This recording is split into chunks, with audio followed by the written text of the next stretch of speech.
Hi guys, it's your Forsythe-Crichlow. It's my journey 868 building relationships, back again with another SharePoint. So today's SharePoint is gonna be based on this month's theme, which speaks to home. As I would have shared in prior posts or maybe in via my Instagram story. Home is the place you go to regroup. Home is the place that brings you the most peace. Home is the place you go to restore yourself or renew yourself. Home is that place that you go to regroup so that you could go back into the world.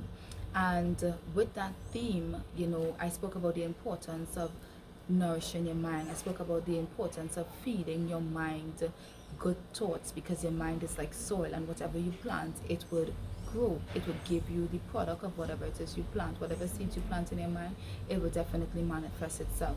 And with that, like I said, in terms of sharing more about taking care of home and why it's so important to take care of home, something came to mind over the past week or so where it was just this thing that just kept repeating in my mind, like, how do you stay committed when you're not getting the tree itself, and the tree being you, or the efforts that you're putting in isn't bearing the fruit that you desire? How do you stay committed? Like, why do you even stay committed when the tree isn't bearing the fruit that you desire?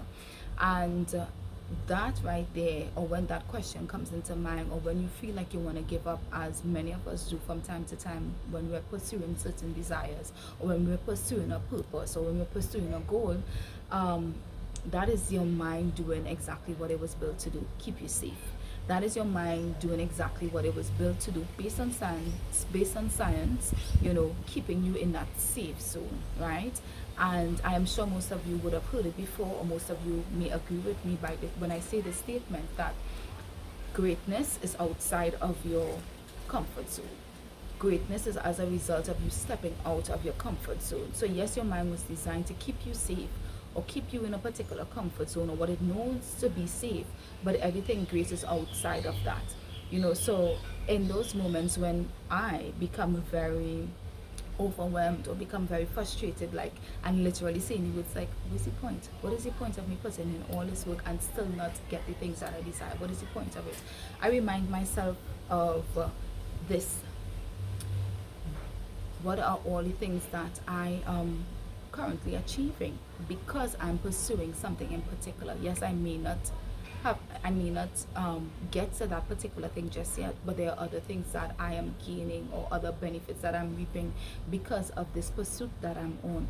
I remind myself of all the good things that God has done for me in the midst of my journey. Because like I said, your mind is built to protect you from disappointment. Your mind is built to protect you from heartache. So that is it, keeping you in that safe zone so that those things won't happen to you. But in the same breath, you would be disappointed. You may become despondent because it's like, all right, I'm doing all of this and nothing is coming out of it. And with that, like I said, I remind myself of all the things that I'm gaining. So as it relates to like my TTC journey that I was on last year, and even my weight loss journey, which is a part of my TTC journey, as much as I did not gain the ultimate result that I wanted, which was to conceive, there were many benefits to me taking my health more seriously, or getting back into my health regime. The benefits would have been where I would have lost weight. Yes, I would have better my polycystic ovaries. I would have even taken up new challenges in terms of different study parts, which I would have gotten my diplomas in different things. And those things was as a result of me focusing on trying to conceive. Now, did I get the ultimate goal? No, I didn't, but I would have achieved a lot of things on the way to that goal.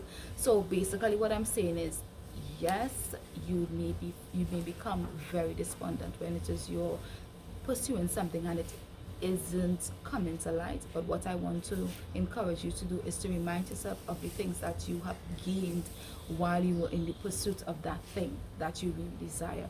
Don't give up. Don't let your mind keep you in that box, because like I said, greatness is outside of your comfort zone. And that is also why it's so important for you to figure out what your purpose or your aim is. That organized, centralized aim, as I would have shared on my Eagle Sister post, because we're having an event on December 4th called Vision with a Purpose, right? So you could pre-register for that. That is why your purpose, or knowing your purpose, is so important, because when those times get really tough, you're able to remind yourself of why you're doing what it is you're doing. So that's my quick short one for today. I hope it encourages someone to just reflect on why you're doing what it is you're doing, and although you may not get the ultimate prize just yet, it is still important for you to remind yourself of the things that you would have achieved on the way. And like I said, this is why it's so important to take care of home, and home is your mind. That's your first home. Your mind is your first home. And if it is you don't take care of your mind and feed it good thoughts and feed it nourishing things and positive thoughts, automatically it's going to feed you all of the negativity, it's going to feed you all of the doubt, and it's going to hinder your progress. So stay tuned for more, and we'll catch up in further posts. Bye guys.